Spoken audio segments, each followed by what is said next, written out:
So design thinking in short is how designers work. How designers think of a new idea, how designers solve a problem, how designers are part of a creation or part of a creative process. That's design thinking. Somebody in a sense, somebody in Stanford and a design company in the West, they got together and they assessed out a way of if this process can be simplified and extracted so that it can be applied to across the industry, across the sectors. So that process is called design thinking. So you can solve a problem, you can find a new opportunity using this process.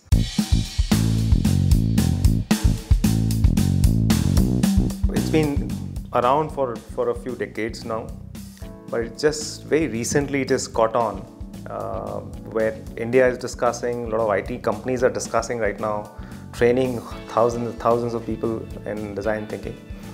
And there are some classical cases where people say, in fact, every product, every well-designed product which you see around, from a toothpaste packaging to sometimes the furniture we use around, or a pen we write with, the computers we use, Apple has been excellent case. These are all children of design thinking. If you say Uber, somebody has been thinking through that Uber is making your and my life simpler. But somebody is sitting behind every day to make that process, that experience seamless and good.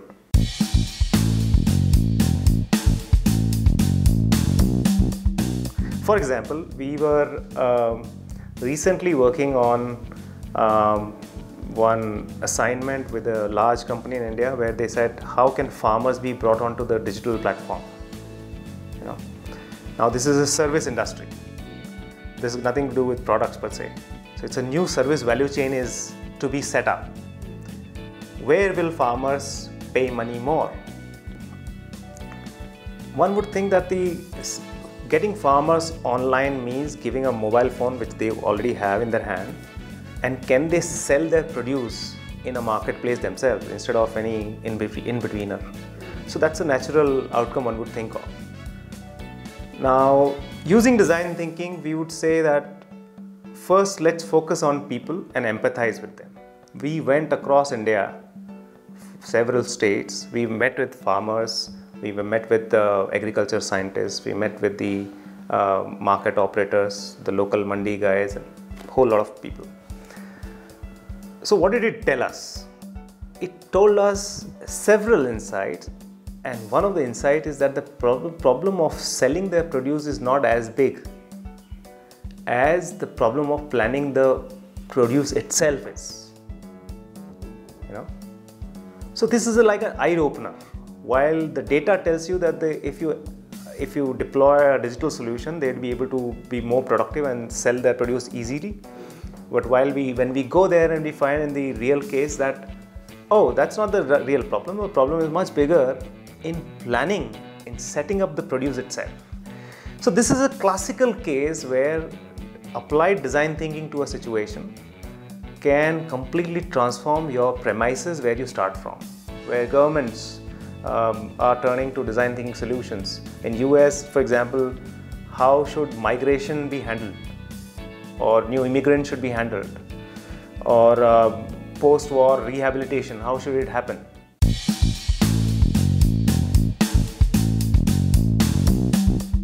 I graduated of IIT Bombay way back 1992, and I was an ordinary mechanical engineer.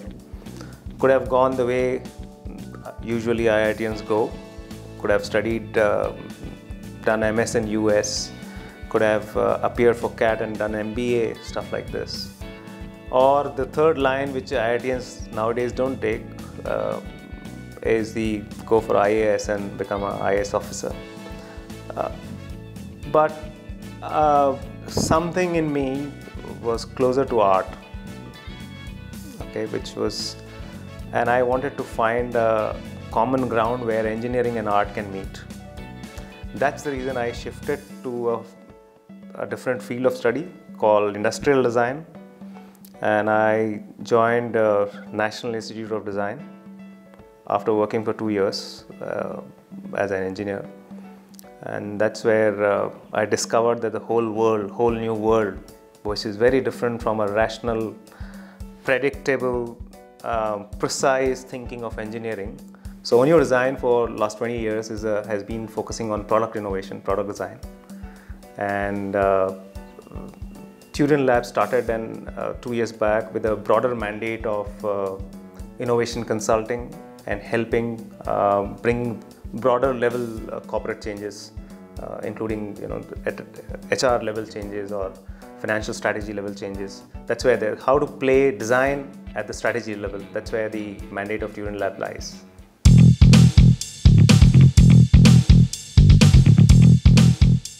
How we resolve them is by not asking this question directly. So we engage users or consumers in a lot of interactive gamified exercises, which are gamified interactions. They look at certain pictures, pick up some, drop some, then discuss why they've done this. So there are a lot of psychological gamified situations we create to elicit responses, subconscious responses, that what probably lies in their decisioning process.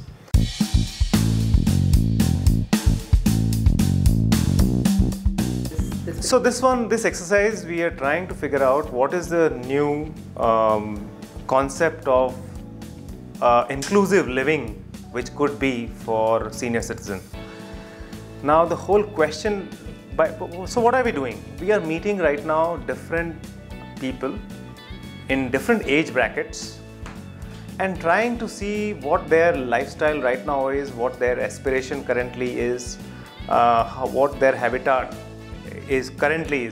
Some of them are living in a old age home, some of them are living with the family. We will be meeting even younger people, even under 40 as well. So we want to see that what is the construct of such a comfortable living in your when you would like to retire, what is the concept could be, and how we can make it inclusive, not make it a old age per se, where it becomes more case of a isolated, desolate living. How can this be a part of the society rather than a secluded place of living? So what we have done here is, this person has gone and met, let's say this gentleman, Mr. and Mrs. Masan, and recorded these some important sentences which has been which came out in the conversation. And you would be surprised that, for example, this couple whom we met, like 50 to 60-year-old couple, and in the conversation that what kind of travel would you like to do? And this lady says that I would like to go for a Game of Thrones vacation. It is unthinkable that the vacation is no longer now going to Switzerland and chilling off, but it's a Game of Thrones vacation. Now, what does this mean to a couple like this to be living in a senior citizen home? What kind of home will it be? It's not likely to be just provide me medical support and provide me good eating places, or provide me with some handyman kind of services, and I'm be okay with this. Person who's saying that the dream vacation is Game of Thrones vacation, the kind of home or habitat they would like to live also is likely to be slightly different. It will be more active. It will be more engaging with the society rather than just retiring from a hobnob of life. So these kind of new meanings can be traced when you start listening to the voices from the ground. And when you put two and two together, then we can walk into new synthesis. We can filter out in terms of the themes which can emerge. So these different colors have a certain meaning in them. So one layer of filtering we have done here, and second layer of filtering we are doing here, taking out the important themes which are emerging out of these conversations. And from these themes, we would then figure out the construct, the core values which will define such a new concept of senior living.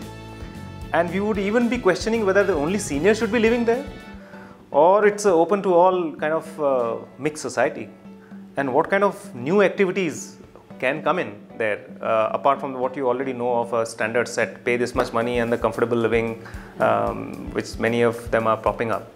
So such discovery of new meanings, where you can say Game of Thrones senior living, I mean, it's like suddenly opens up your head, you know. So these kind of new discoveries can happen, and the new service experiences can be crafted. Not only the experiences, the entire new business model is our outcome.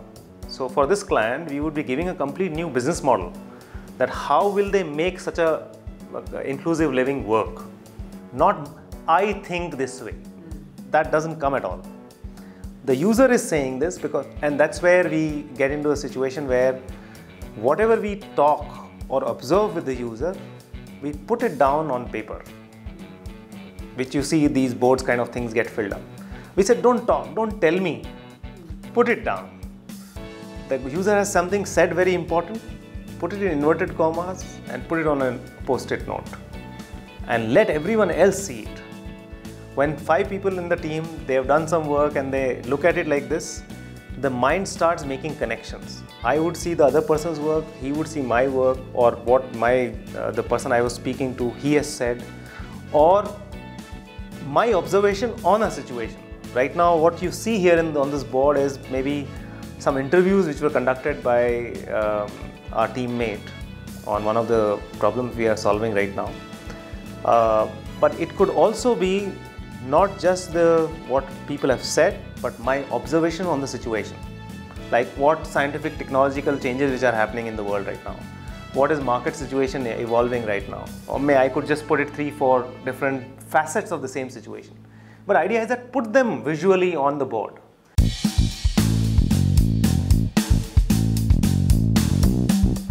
So in my team also, right now we have multiple professions involved, people from different streams coming in. There are engineers, there are MBAs, ethnographers, and of course designers. There are sometimes just plain English graduates who have worked with me, the biologists who have worked with me, cognitive scientists who have worked with me.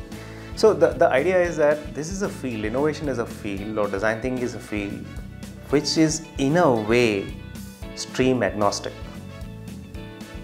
It doesn't require a specific stream to be the background. As long as you are a graduate, I think there is a playing field.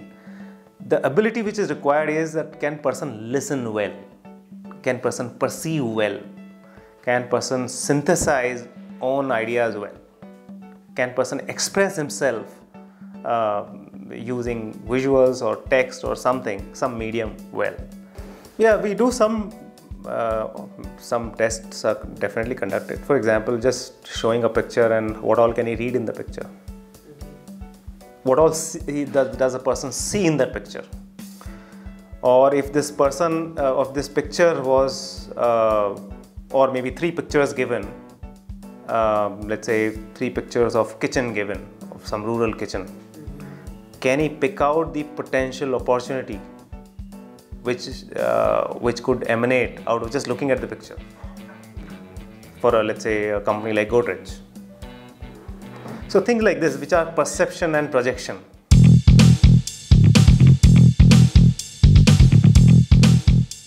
Design thinking came in response to the increasing complexity. So the whole emergence of design thinking is to solve the complexity, how to make things simpler to grasp. And I think next foreseeable future, the complexity is not going to go down.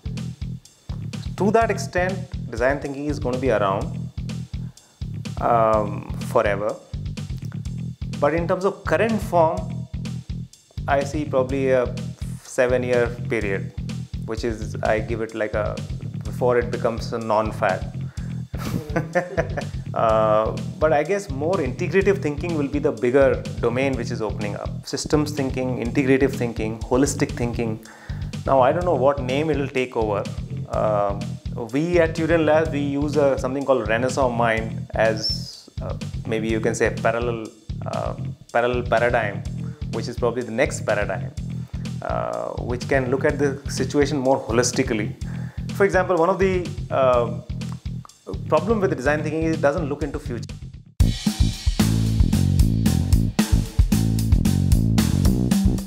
the way future has evolved so far, in at least whatever I have seen in over 2-3 decades, versus what is likely to change in next years is super drastic. I can already sense it as being a student of future myself. We use this future studies as one of our professional services. I can tell you that the drastic changes are happening right now and likely to happen even more.